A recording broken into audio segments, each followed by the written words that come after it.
அஸ்ஸலாமு அலைக்கும். Welcome to my channel. வணக்கம் மக்களே, உறவுகளே, எல்லாம் எப்படி இருக்கீங்க? எல்லாம் நல்லா இருப்பீங்கன்னு நம்புகிறேன். நாம் இப்போ வெந்தயக்கீரை அறுவடை பண்ணுறோம். வெந்தயக்கீரை அறுவடை பண்ணி அதில் நம்ம டிஃப்ரெண்ட்டாக சமைக்க போகிறோம்.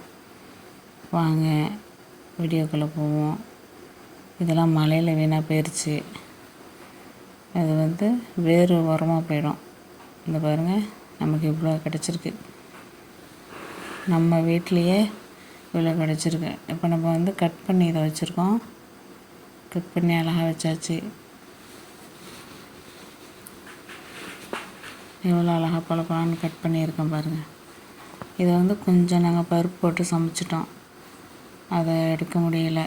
இப்போ நம்ம பட்டர் போட்டு இந்த மீதி இருக்கிற வெந்தயக்கீரையை பட்டரில் உருக்கி அதை நம்ம வெந்தயக்கீரையை வதக்க போகிறோம். பேர் சொல்லாமையே நம்ம இப்போ சமையல் பண்ணுறோம். ஒரு சஸ்பென்ஸாக இருக்கட்டும். நல்லா வதக்கிக்குவோம். நெய்யில்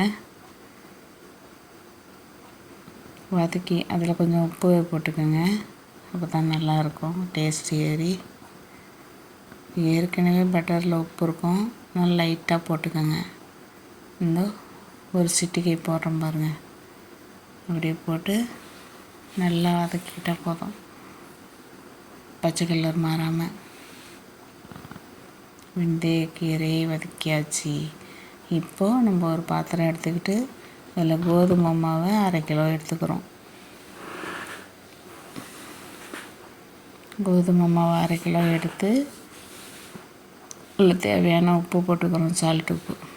இப்போ நம்ம கிளறி வச்ச அந்த வெந்தயக்கீரையை இந்த மைதா மாவில் போடுறோம்.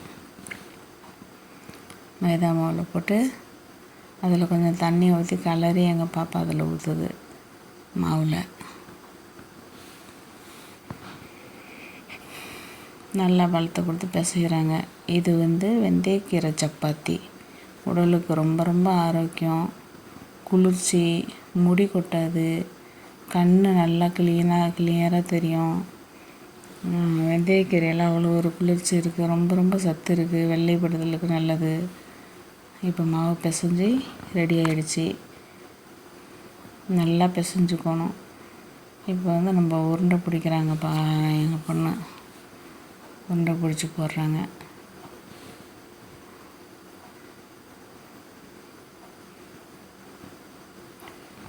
பார்த்துக்குங்க, ஒரே அளவாக பக்குவமாக உருண்டை பிடிச்சி போட்டுக்குங்க.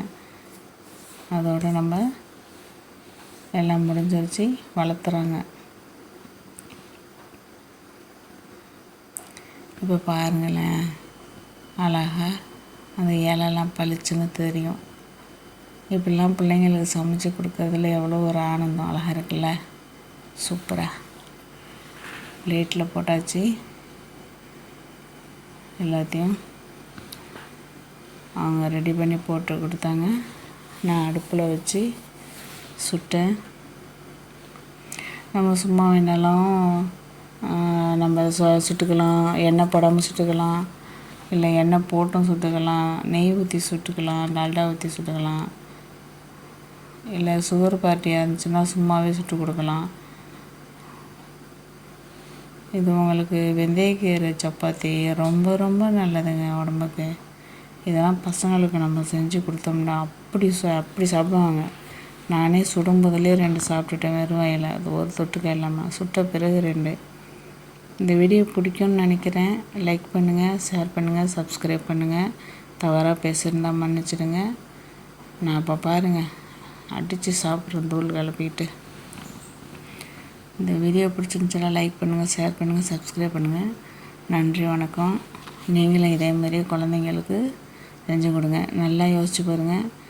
மருந்து இல்லாத கீரை, நம்ம மாடி தோட்டத்தில் நம்ம போட்டது, வளர்த்தது. அதுக்கு ஒரு லேட்லாம் ஆகாதுங்க. ஒரு வாரத்தில் கீரை ரெடி ஆகிடும். நம்ம ஒரு வாரம் விட்டு ஒரு வாரம் கூட குழந்தைங்களுக்கு இந்த மாதிரி செஞ்சு கொடுக்கலாம். எங்கள் தம்பி சாப்பிட்டுட்டு நல்லா இருக்குன்னு சொல்கிறாரு. ரொம்ப சூப்பராக இருக்குங்க.